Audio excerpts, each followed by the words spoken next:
نن پتا جوړې راغلې چپه بیا وا وا وا شینواری سے او په سالنډي دی چلم پرې خونو زما د سپینې او خلې دینا کنا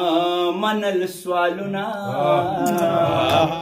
چې سفر یې تل د مینې سفارت دی زه د هغه قافلې نماینده یم سرحدونه مې نظر کې نه ځایږي د نړۍ د هر وطن زه باشنده یم ملګرو افسر افغان یم او څنګه چې تاسو زما د یوټیوب چینل د لارې ګورئ وخت تر وخه منګه د پښتون وطن په دغه خاوره باندې یوه غونډه را جوړو یو بنډار را جوړو چې په هغې کې منګه د خپل تاریخ د خپل کلتور د خپلې جغرافیې خبرې کوو په تیره د دې وطن هغه رنګونه آهنګونه خیالونه او دردونه را برسېره کوو چې هغه نوي کول ته ښوده ډېر زیات مهم دي نن دغه بنډار په دوه درې حوالو سره خوشبخته دی یو خو دا چې ډېر محترم پروفیسر ډاکټر عباسین یوسفزی صاحب زموږ او ستاسو د ټولو شریک استاز مشر د چا نه چې موږ نه یوازې په لیکلو په لوستلو پښتو زده کړې ده بلکې د هغو د کړه وړه نه د ناستې ولاړې نه د شخصیت نه د پښتو رنګونه برېښي نو هغو راسره نن د صدارت په څوکۍ باندې ناست دي د دې تر څنګه زموږ د فلم د نړۍ یو ډېر پیژندلی وتلی او غښتلی نوم چا چې په خپل فلم کې د معیار لمن نه ده پرېښې د چا ډایلاګ ډیلوري د چا انداز د چا اواز چې په هغې باندې پښتنه مینه ماتیږي ډېر محترم عجب ګل صاحب راسره هم ناست دی او دغسې دغه نننۍ غونډه د دې چې څوک نظامت کوي یا چا چې د کوربتوب چارې ترسره کړي دي ابراهیم شینواری صاحب ډېر پیژندلی خبریال دی په دغه بارودي چاپېرچل کې هغو د پښتون وطن قصې تر دنیا رسولي دي د هغو مننه هم کوو کاوې وې او روایتي خوراکونه او علاقهیي خوراکونه او ډېر خوند یې وکړو جمیل ګل جمیل صاحب به زموږ د طنز او د مزاح پیژندلی نوم دی هغو به راسره د شاعرۍ په لړۍ کې وي او دغسې شوکت سواتی هم تاسو زما ګس اړخته وینئ هغو به راسره وي لاست بټ نټ د لیست ډېر محترم شمس مومن صاحب ډېر محترم زموږ خبریال زموږ یو ډېر پوهه دانشور ملګری هغو به هم راځي او شعر به شریکوي نو د صدر صاحب په اجازت باندې عباسین صاحب اول به خپل یو څو شعرونه ووایم او بیا به چې کوم دی نو تاسو راځم عجب ګل صاحب شعر دی بیا به تاسو هم اورو تاسو به د فلم په دنیا خبره کوئ وایي چې په دوه پیسې روان وي پردي شرله چې په دوه پیسې روان وي پردي شرله پښتانه دي بس پیدا د بل اشرله او زما قام که غاړه ورکړه له هنر له بیا به نور سپوږمۍ ته ځي هر مازدیګر له شینواري صاحب زما قام که غاړه ورکړه له هنر له بیا به نور سپوږمۍ ته ځي هر مازدیګر له او ته زما په خفګان هیڅ غمجنه نه یې خلک ټینګه غاړه ورکړي مرور له شینواري صاحب ته زما په خفګان هیڅ غمجنه نه یې خلک ټینګه غاړه ورکړي مرور له او د علم په جنازه کې هیڅ څوک نه و خدایه کم نصیب دی ورکو زما غرله د علم په جنازه کې هیڅ څوک نه و خدایه کم نصیب دی ورکو زما غرله او چې سبا له بیا په ځان پسې خفه یې نو د زلفو بڼ ته ولې ځې چکر له چې سبا له بیا په ځان پسې خفه یې نو د زلفو بڼ ته ولې ځې چکر له او لا راغلی کور ته نه وي د افغان مې چې خبرېږم بیا روان وي پېښور له هم د دغې سره زمونږ ډېر محترم څنګه چې ما ذکر وکړو عجب ګل صاحب ته به بلنه ورکومه چې هغو موږ سره دا خبره شریکه کړي چې څنګه موږ دا امکانات را جوړولی شو چې د حجرې دغه روایات دغه کلچر نیغ په نیغه د دې یو ریفلیکشن یوه عکاسي موږ د پښتو په فلم کې وکړو تر څو چې ځوانانو ته موږ هغه جوته جوره او ښایسته حجره وښیو عجب ګل صاحب په دې باندې ستاسو لنډ نظر پکار دی مننه افسر افغان صاحب ډېره مهرباني او زموږ خوږ او محترم استاد عباسین یوسفزی صاحب او بیا زموږ کوربه د ټولو مینهوال ډېر د عزت او د ستروالي مقام زموږ ډېر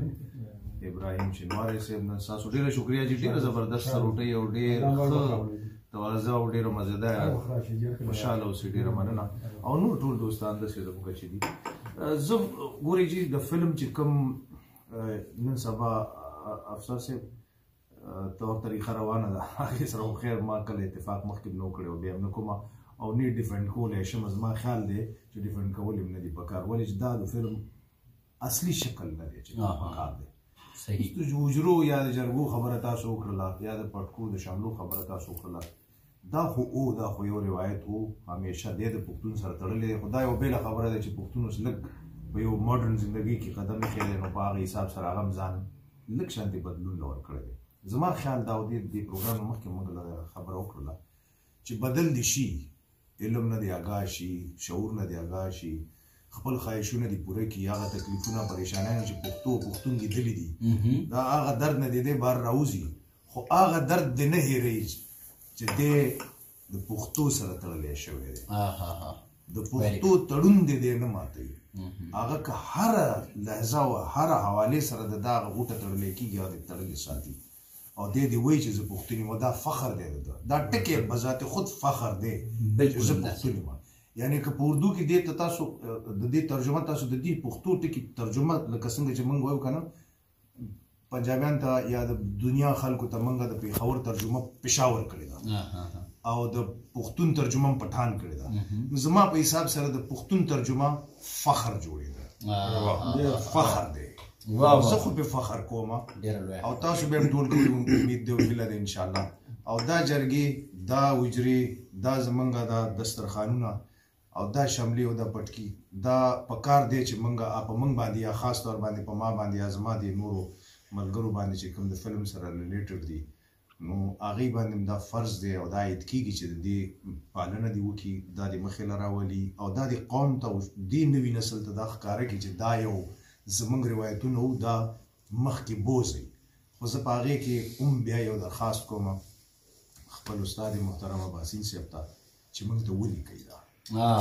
ډېره لویه خبره تاسو ولیکل بیا یې موږ انشاءالله تاسو سره تر مخه بیا ډېره مننه ډېره زیاته مننه کومه ډېر محترم عجب ګل صاحب یقینا چې تاسو ته په خپله هم اندازه لګېدلې ډېره ښکلې خبره چې زمونږ د حجرې د جرګې ترجماني خطا شوې ده پکار ده چې دا موږ د دې روایت ولیکو یو که د دین تشریح غلطه کوي بل د آئین تشریح غلطه کوي ملا په اور د خپل هوس سړوي د ماجبین تشریح غلطه کوي هم په دغه شعر باندې ډېر محترم ابراهیم شینواري صاحب ته بلنه ورکومه که کم کلام د چا شریکوي څه خبره کوي چونکې دا کوربه دی په شین فصل کې آزاد دی چې څه وایي نو راسره شریکولی شي اول خو ستاسو ټولو اول د ډاکټر اباسین صاحب بیا علیګل صاحب سره شمس محمد صاحب شو افسر افغان شو شوکت سواتی صاحب شو جبیل صاحب شو او زما ګران رور یعقوب لالا شو نور سیال زما ملګری دی د ټولو ډېره زیاته مننه چې تاسو دلته راغلئ ډېر په لنډ تنګ وخت کې دا غونډه موږ را جوړه کړه دا بنډار او ستاسو ډېره یو جهان مننه زما رښتیا خبره اباسین صاحب سره خو ډېر بس دوستانه هم ده عقیدت هم ده یو د سره ناسته پاسته هم ده داسې کله ما خو په هغه کې کله سندره نه ده ویلې خو نن دا محفل داسې دی چې هغه ما هڅوي اباسین صاحب هغه غزل په روبایي کې دی او بیا ورپسې د فضل سبحان عابد صاحب غزل دی شینواري صاحب ډېر خوند وکړي ډېر خوند وکړي ارشاد نو خو زه ډېر زارې زارې کړم زړه مې غواړي چې دا زړه د ځان پرې کړم په سهار کې د جومات په ګوټ کې ناست یم چې ماښام شي بیا سفر د میخانې کړم په سهار کې د جومات په ګوټ کې ناست یم چې ماښام شي بیا سفر د میخانې کړم د یادونو اباسین به دې لاهو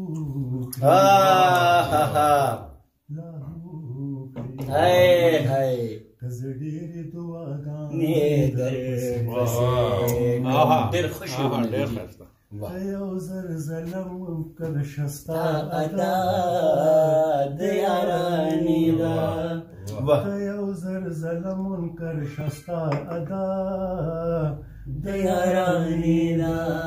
ستا غوسه د یارې ډکه ستا خندا د یارانې شینواري صاحب ډېر ښه ډېر ښه او بیا عابد صاحب چې زه په دواړو خوشحالېږم زه په دواړو آبادېږم زه په دواړو خوشحالېږم، زه په دواړو آبادېږم، د خیرو دی مینه څاڅي ستا دعا د یارانې ده د خیرو دی مینه څاڅي ستا دعا د یارانې ده ستا غصه د یارې ډکه ستا خندا د یارانې ده واه دا ډېر زما شعر ډېر خوښ دی ارشاد په جنت کې بد ځان واه واه واه واه واه په دوزخ کې به په ځان یو کې به په ځان یو هاي هاي ډېر ښه شعر دی په جنت کې بد ځان یو په دوزخ کې به په ځان یو دلته مینا کول غواړي دا دنیا د یارانې ده یاره ډېر ملیون ډالر شعر دی ډېره لا دا د نن ورځې مناسبت واه واه ډېره لا په جنت کې بد ځان یو په دوزخ کې به په ځان یو دلته مینا کول غواړي دا دنیا بیا دې ابد سوي شي ارشاد ای ابدا لیونیا دا ته بیا ولې را خوب شوې لیونیا دا ته بیا ولې را خوب شوې نن پتا جوړې راغلې چپه بیا د یارانې واه واه واه شینواري صاحب یقینا چې دا زمونږ د حجرو هغه روایات دي چې ګوره مشر په خپله باندې چې څومره هم در غریبي او وسې کېده دا موږ ته په ډېر څه باندې قبول دی او ما ته